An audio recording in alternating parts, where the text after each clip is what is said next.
Bienvenue sur le plateau de Parole d'élus. Nous recevons aujourd'hui le délégué départemental du Rassemblement national et conseiller régional Grand Est, Sébastien Habert. Bonjour. Bonjour. Merci d'avoir accepté notre invitation. On va évoquer tout de suite évidemment le scrutin qui est le plus proche maintenant dans le temps. Ce sera le 9 juin en France, les élections européennes. On va se baser d'abord sur le tableau des derniers sondages, d'un des tout derniers sondages où Jordan Bardella, votre tête de liste, est donc accrédité de 31%. La liste de Valérie Hayer est donc à 17%. La majorité présidentielle, pardon. Raphaël Glucksmann à 12-13%. Votre commentaire, où est-ce que vous en êtes? Qu'est-ce que ça vous inspire? Vous êtes très, très nettement en avance depuis de longs moments maintenant. Oui, effectivement, on est en avance depuis quasiment le début de la campagne, ce qui finalement ne rend pas la tâche plus facile, puisque c'est beaucoup plus facile de commencer bas et de monter. Là, il faut tenir sur la durée. Ce qui est sûr, c'est qu'aujourd'hui, on voit à travers ce sondage qu'on a la confiance des Français, que dans ces élections de mi-mandat, Jordan Bardella devrait l'emporter avec un nombre assez important, je pense, de députés européens pour la délégation française. Néanmoins, on sait que dans ce type d'élection, notre ennemi principal, c'est l'abstention. Je crois qu'un sondage qui est paru ce week-end dit que seulement 40% sont sûrs d'aller voter à ces élections européennes.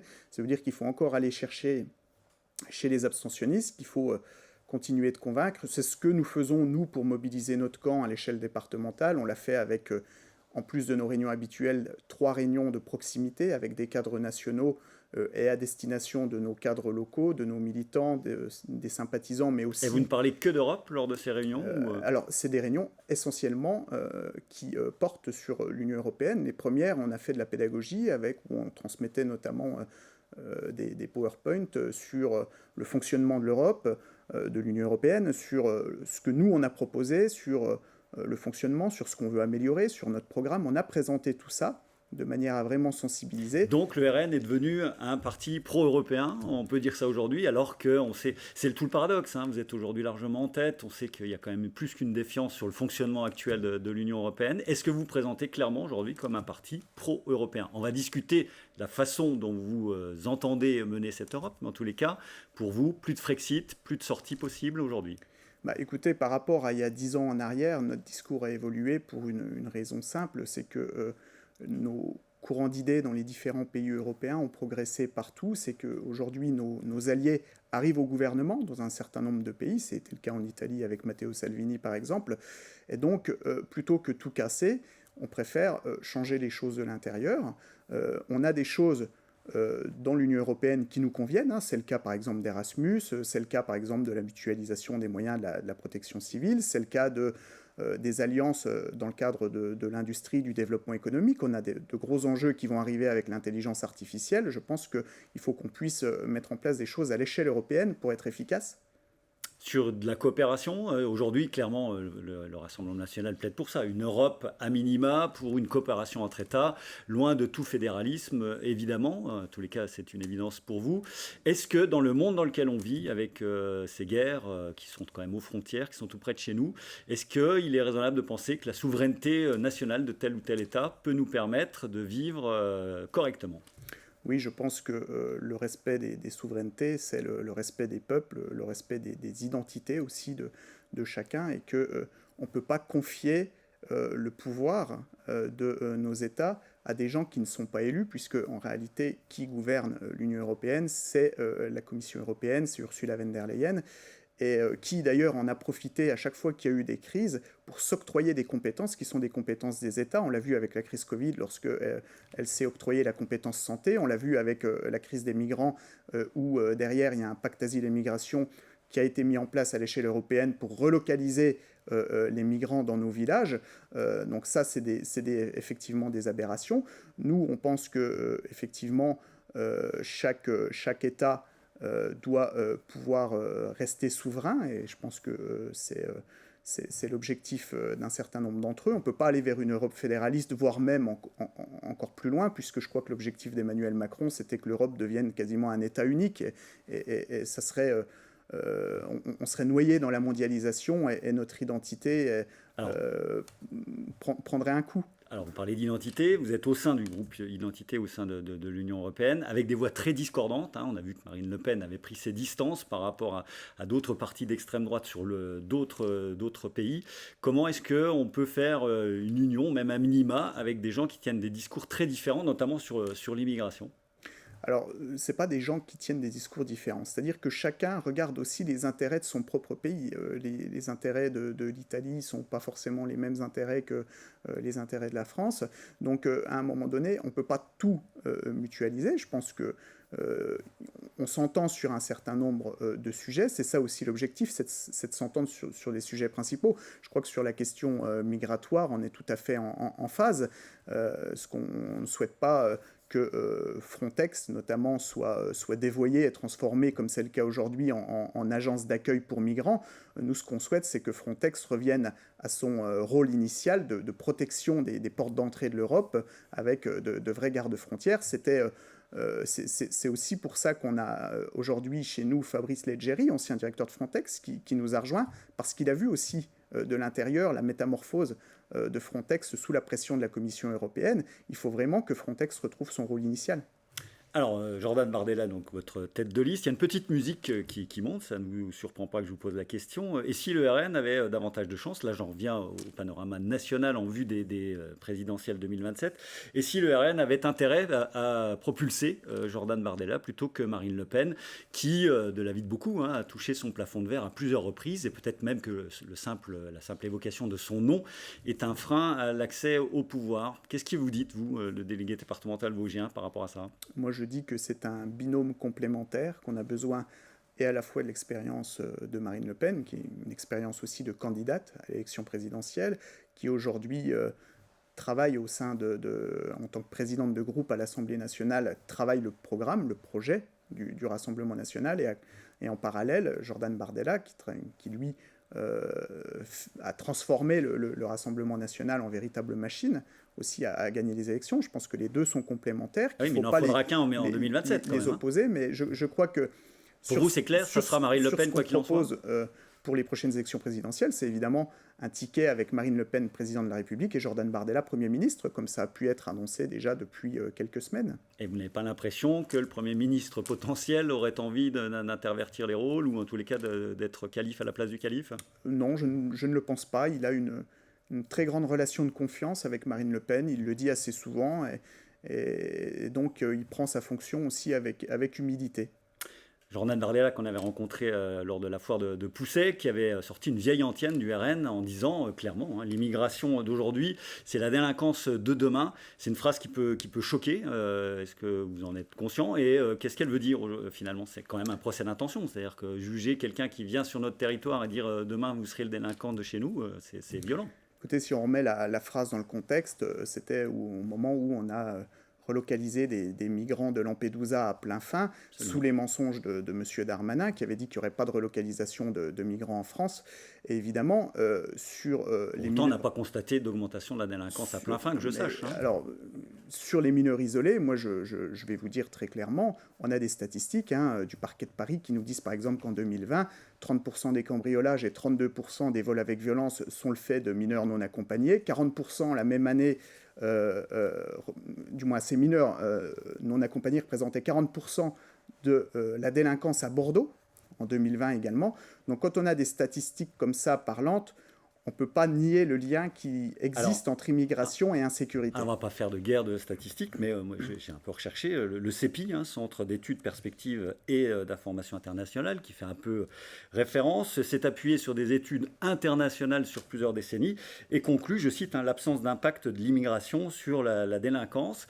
Et on a également une expérience en Allemagne dernièrement, dans la Saxe, je crois, qui a montré qu'il y avait une peur de l'étranger chez beaucoup de populations qui demandait à nous, médias, c'est pour ça que je vous parle de ça, de faire attention et de toujours préciser, dès qu'il y avait des actes de délinquance, l'origine des délinquants en question, c'est-à-dire une origine étrangère et allemande. Et depuis que c'est fait, visiblement, la peur, en tous les cas de l'immigration, a baissé. Donc faire attention aux études qu'on utilise aussi peut-être. Alors, c'est pas forcément des études que j'utilise. Là, on prend des chiffres du parquet. C'est vraiment la justice française. On n'est pas sur des simples études. Et puis, si on prend aussi l'Observatoire de l'immigration, vous avez du concret. Et puis il suffit aussi de regarder l'actualité pour se rendre compte qu'il y a réellement un problème avec ces populations qui sont surreprésentées dans la délinquance et la criminalité. Mais aujourd'hui, plus personne ne conteste avec des biais statistiques. Il y a quand même des chercheurs qui disent aussi qu'il y a le contrôle au faciès qui joue forcément. Quand on est plus contrôlé, on est forcément plus enclin à être arrêté. Et puis avec des peines plus lourdes. Ce sont des choses un peu factuelles. Pour vous, il y a une évidence quand même, malgré tout? Moi, très honnêtement, hein, je fais confiance à la police française. Je ne pense pas qu'il y ait de contrôle aux faciès, de violences policières, etc. Ça, c'est une rengaine qu'on entend souvent et qui nous vient souvent de la gauche. Ça, c'est factuel, le contrôle aux faciès. Voire de l'extrême gauche. Mais non, je crois que dans la réalité, on le voit très souvent et on le constate. Il suffit de regarder aussi les statistiques dans nos prisons françaises pour se rendre compte que, oui, c'est une surreprésentation. Il y a une surreprésentation de ces populations-là dans nos prisons aussi par rapport à ce qu'ils représentent dans la population française. On va descendre d'une strate au niveau de la région avec la présentation en fin de semaine dernière à Verdun du pacte de la ruralité. Vous êtes conseiller régional, je le rappelle, Grand Est, et aujourd'hui même membre de la commission permanente. Qu'est-ce que vous avez pensé de ce qu'a présenté Franck Leroy à Verdun sur la ruralité, qui est un thème majeur qui vous est cher, puisque vous êtes également conseiller municipal à la Vosges-les-Bains, zone rurale? Écoutez, je pense qu'on a affaire à une vaste opération de communication de la part de Franck Leroy qui voulait essayer de démontrer que la région Grand Est était au plus près de ses territoires en délocalisant la séance plénière à Verdun. La réalité, c'est que cette grande région... Elle est trop grande d'ailleurs. Est trop grande et beaucoup trop éloignée des territoires. Elle ne peut pas agir en proximité. Elle souffre d'un défaut majeur de notoriété. C'est pour ça aussi d'ailleurs que Franck Leroy veut inciter, c'est même plus qu'inciter, c'est obliger les maires des communes à mettre des panneaux d'entrée de communes en disant la région aide ses communes avec le logo du Grand Est, ce qui va coûter des millions d'euros et puis rajouter de la pollution visuelle à la pollution visuelle. On trouve que c'est une aberration. Alors ce qu'on a voté à Verdun, alors évidemment le groupe Rassemblement National a voté pour, puisque c'est aussi pour montrer notre soutien à la ruralité, qui est un soutien indéfectible depuis le début du mandat, mais derrière on a une feuille de route qui reprend des mesures qui étaient déjà annoncées. Avec 4 pôles, je vous coupe, mais on va rappeler les 4 pôles: mobilité, cadre de vie, environnement et attractivité économique. Voilà, mais avec aucune nouvelle mesure. On continue avec les mêmes orientations. Je pense que voilà, c'est un résumé qui a été fait sur cette feuille de route, qui n'a même pas été chiffré d'ailleurs le jour de la séance. Alors on parle maintenant de 800 millions d'euros. Je ne sais pas si ce chiffre a filtré, j'imagine que oui. Écoutez, moi je l'apprends. Je vois qu'en fait... probablement qu'ils ont fait des additions d'un certain nombre de politiques déjà engagées dans le budget régional. Mais la différence avec le précédent pacte de ruralité qui lui était chiffré, lui détaillé, là on s'est quasiment prononcé sur un document presque vide, puisque moi qui suis intervenu sur le pilier mobilité, on a traité les mobilités en 1 page et demie. Je trouve que c'est peu quand même, compte tenu des enjeux aujourd'hui en termes de mobilité et surtout dans la ruralité. Allez, il nous reste 1 minute 30, on va descendre encore d'une strate au niveau vosgien. Où est-ce que vous en êtes? Combien de militants aujourd'hui? 500, c'est ça? D'adhérents. D'adhérents, oui, pardon. Aujourd'hui, on a dépassé les 500 adhérents, on commence à atteindre des records historiques. On a une dynamique qui est inédite en termes d'adhésion. C'est un flux continu d'adhésion et je pense que c'est de bon augure. Alors, il vous manque des élus. Pardon, je vous coupe, il faut vraiment qu'on aille vite. Il reste une bonne minute. Il n'y a aucun élu au département, ni dans une mairie conséquente. Pas de candidat à Rambervillers, par exemple. Pourquoi? Parce qu'on se concentre... Alors que vous faites de bons scores à Rambervillers. On se concentre sur les élections européennes parce qu'il y a un vrai enjeu de mobilisation et que traditionnellement, on ne propose pas de candidats dans des élections partielles sans réel enjeu, ce qui nous laissera un petit peu plus de temps pour présenter des candidats dans les communes que nous identifierons pour les 2 ans à venir. Gaëtan Dussaucet, qu'on avait parachuté lors des dernières législatives, qui a failli l'emporter dans la 2e circonscription. Pas trop de son, pas trop d'images, il faut être tout à fait clair. Qu'en est-il? Est-ce qu'il va rester attaché? Il est conseiller régional Île-de-France. Il continue à venir régulièrement dans le département des Vosges. Il aura un rôle à jouer dans le secteur de la diplomatie. Je pense qu'évidemment, il a un rôle dans la fédération. Il est membre de notre bureau départemental. intervient régulièrement. Il était encore ce dimanche à Raon-l'Étape dans une de nos réunions ce samedi, pardon, à Raon-l'Étape dans une de nos réunions de proximité.